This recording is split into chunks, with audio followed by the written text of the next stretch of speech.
100 गाली तक कन्हैया ने माफ करी, 101वीं गाली दे दिया। शिशुपाल ने कहा, कृष्ण तुम चरित्रहीन हो। कन्हैया ने चक्र सुदर्शन उठाया और शिशुपाल का गोविंदाय नमो नमः। उसके शरीर से एक तेज निकला, भगवान के चरणों में समा गया।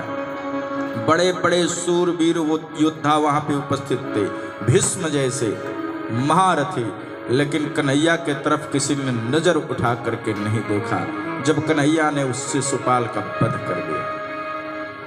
और इसी राजसू यज्ञ में जल को थल दिखाता दुर्योधन को और थल को जल, जिस पे द्रौपदी ने मुस्कुराया था, और यही महाभारत का बीज हो गया। यहीं से महाभारत की शुरुआत हुई।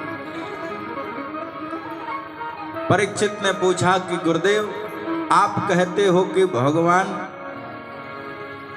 बड़े कृपा सिंधु हैं, तो ऐसा कोई प्रसंग है तो जरा बता दीजिए। बताया सुदामा जी का चरित्र, आइए श्रवण करते हैं इसके बाद।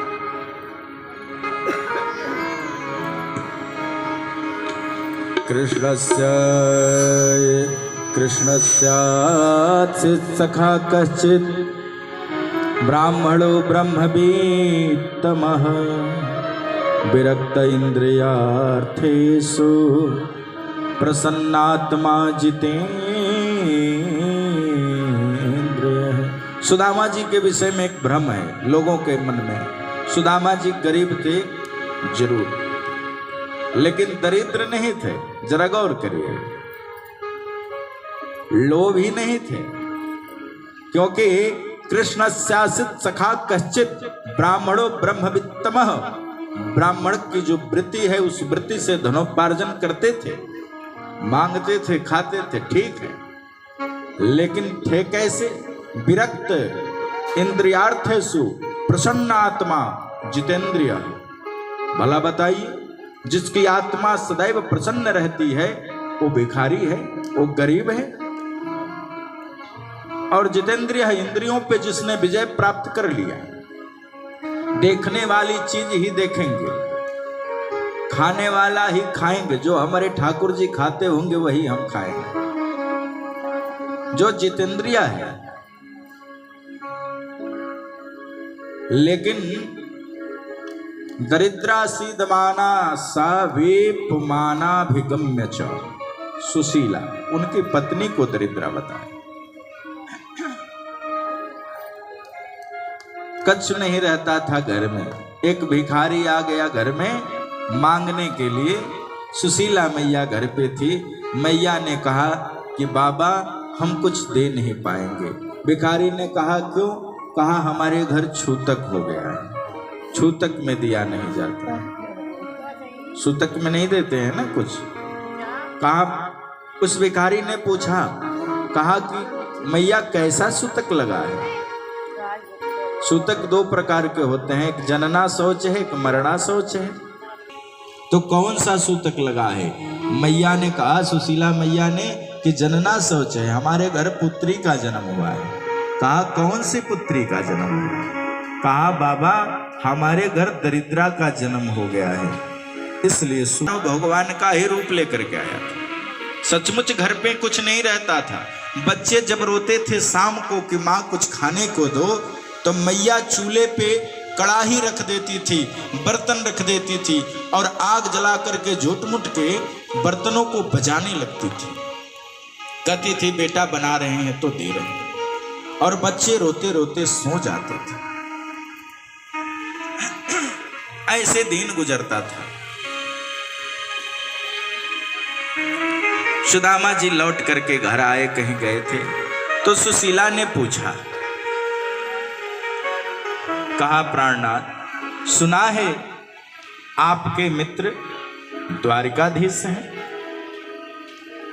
उस भिखारी ने बता दिया था सुशीला है, लेकिन ना जाने वो मुझे अब पहचानेगा भी कि नहीं पहचानेगा।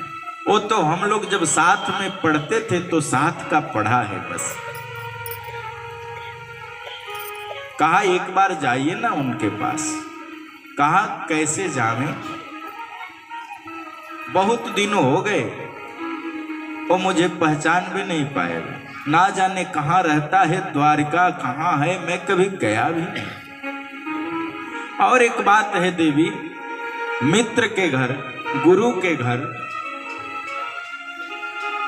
भगवान के दरबार में, भगवान की कथा में खाली हाथ नहीं जाते हैं।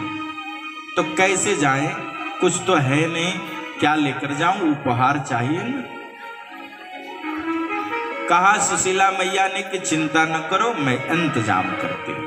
और सुशीला मैया चल पड़ी, अपने अगल बगल में 4 घरों में गई और 4 मुट्ठी चावल लेके आई। अलग अलग घरों से अलग अलग प्रकार के चावल।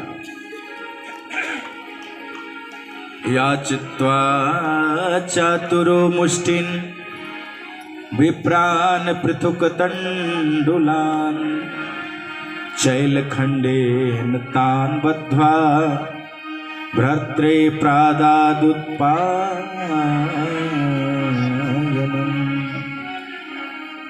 याचित्वा चातुरो मुष्टिन, 4 मुट्ठी चावल लेकर के आई सुशीला मैया 4 घरों से 4 प्रकार के। और एक चैल खंडेन तान बद्ध्वा, एक जीर्ण शीर्ण सा पुराना फटा कपड़ा था, उसमें बांध दिया, पोटली बना दी। कहा ले लो और यही लेकर के चले जाओ।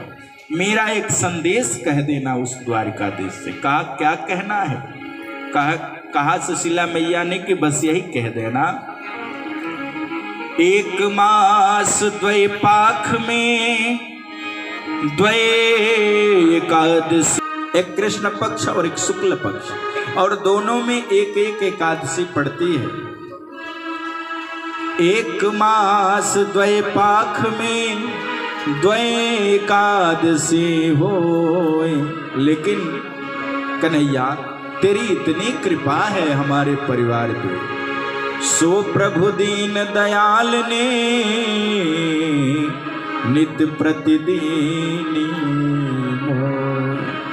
जाके कह देना कि आपकी इतनी कृपा है हमारे घर कि हमारे यहाँ रोज एकादशी रहता है। कुछ नहीं रहता, रोज एकादशी रहती है, बड़ी आपकी कृपा है। बस यही संदेश दे दे। कन्हैया चल पड़े। दूर नगरी, बड़ी दूर नगरी, हाँ दूर नगरी, बड़ी दूर नगरी, हाँ दूर नगरी, बड़ी दूर नगरी, दूर नगरी, बड़ी दूर नगरी, दूर नगरी, बड़ी दूर नगरी।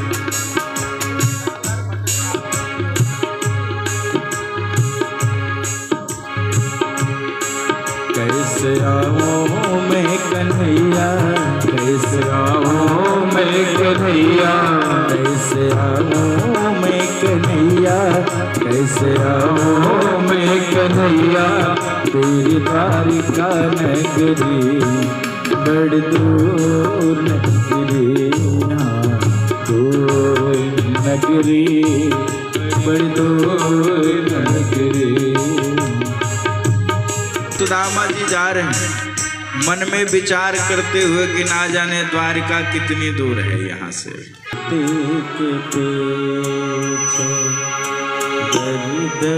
भटक रहा तेरी दोस्ती के, क्या सजा मिली है मुझको, क्या सजा मिली है मुझको, तेरी दोस्ती के पीछे दर दर भटक रहा हूँ, तेरी दोस्ती के पीछे दर दर भटक